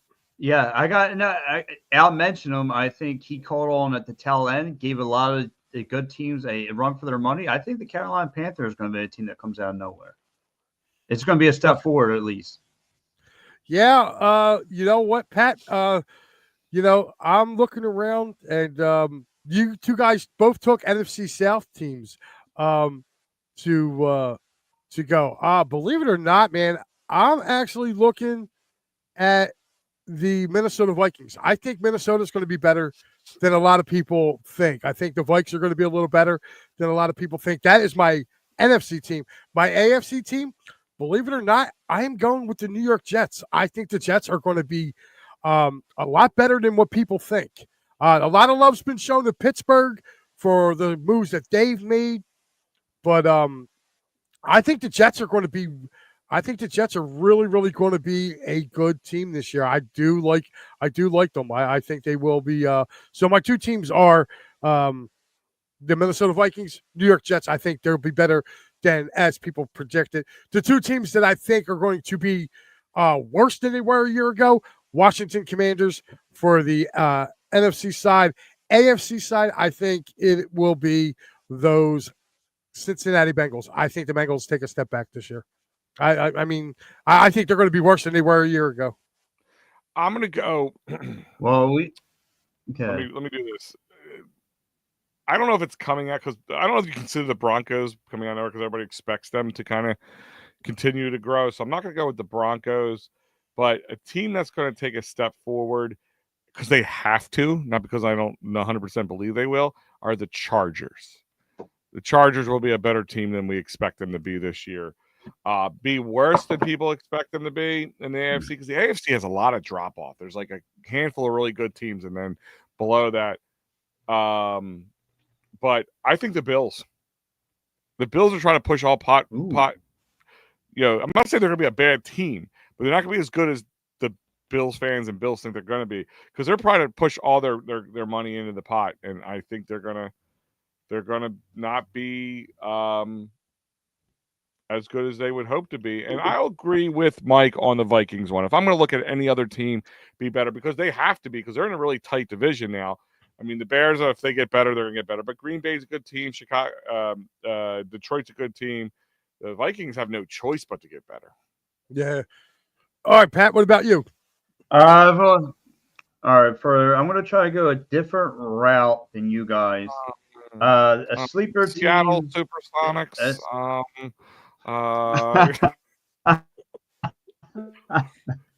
What are the Oilers What do you doing, call guys? me dumb now? I'm not dumb. I don't. Well, that's debatable. Yeah, it's master debatable. No, I think. Okay, hey now, I think we'll have to go with the Bengals. Have to make that step forward, or this is it for Joe Burrow. This is your belief in the guy, whether it's your guy to go on for another at least 5 years, or you're out on. So I think the Bengals have to. The pressure is mostly on them to take a major step forward. The team that's going to be the huge drop off, I'm going to go with you, Al. I think the Buffalo Bills are done. I think they're a playoff team nonetheless, but again, they cannot get past Kansas City, and I think it's going to be another step back for them. And here's my hot take for next year. If the Bengals have another bad year again, Joe Burrow asks for out of Cincy. Oh yeah, and I think that's really crazy too because they just re-signed both of their wide receivers, like T. Higgins and damn, I'm forgetting the other guy's name on the other side. Chase. Yeah, Chase, Jamar Chase. Both of them just signed long-term deals. So yeah, but I can see that. Another team too to watch to take a step back because they got a lot. They went out and kind of went, kind of heavy free agent type thing. Look for the Baltimore Ravens to take a step back too. I don't think they're going to be as good as they were a year ago, even with all the additions. I think Pittsburgh could actually come around and mess around and actually win that division. And who's the quarterback for Pittsburgh again? It'd be Mason Rudolph. Yeah. It'd be Mason Rudolph. So yeah, watch with Mason Rudolph. I think they made enough to go and do that. All right, Pat, you ready to wrap this thing up? Oh, yes. Let's do it. All right, so what are you eating? Everything. Meal of the day. I'm going to go different. I'm going to go down a whole different path. I'm going to do some pasta. Oh, Jesus. Can we just while we do this, just call him Pasta Pat? Just take Pat off the screen and put a big bowl of spaghetti on there or something. Yeah. Well, you know what, Pat? I'm actually going to join you today with the pasta. I'm actually. Are you coming over? No, I'm having lasagna. I ain't coming over there. Are you crazy? I mean, I would come over and visit Mo, but you know. Yeah. I'm yeah. That's what a lot of people do here. I'm actually, as soon as we get done here, I'm getting in the car, driving over to my local Giant, and I'm picking up some chicken legs and chicken thighs and our chicken wings, and I am making some wings on the smoker. Oh, Al's breaking out the smoker today. Oh yeah, baby. Nice. Yeah, we're hey, doing guess what, fellas? Before I'll tell you what, guys, to try it out. Try out frog legs. Try out frog legs. I didn't know frogs had 3 legs, but I ate them, and it was really good. The one frog I had 3 legs, and I ate it, and it was really, really good. Did that one leg have an extra sack on the end of it, like soft end sack? Because that might not have been its leg. It was a little salty. It's a well endowed frog that we're ending on the show. All right, I think it was Kermit. Phillies will win tonight. Take the series against the Angels. Go against the Yankees and Red Sox this week, guys. Yes, I think they win today. I think Ranger wins. Can we wrap this up? That Kermit is really long and lanky. All right, guys, have a great welcome to It's a Wrap Sports Network, where Sunday mornings will never be the same. You will need church when getting done with us. I got to go bathe in holy water now. Yes. So, guys, he's Pat Bernard. He's Mike Laro. Catch him throughout the week, either on the Titans Final, which tonight will bring you Matty B. Matty B will be on tonight, and of course, bringing you down on the farm. And then this week, you got the happiest guy on earth, Steve Fidentes on Tuesday, and Mike Laro this Wednesday. So check it all out for that Sox series coming up. But other than that, guys, go get your water boiling because somebody's got to make pasta for Pat tonight. And enjoy your third leg frog, guys. Have a good night.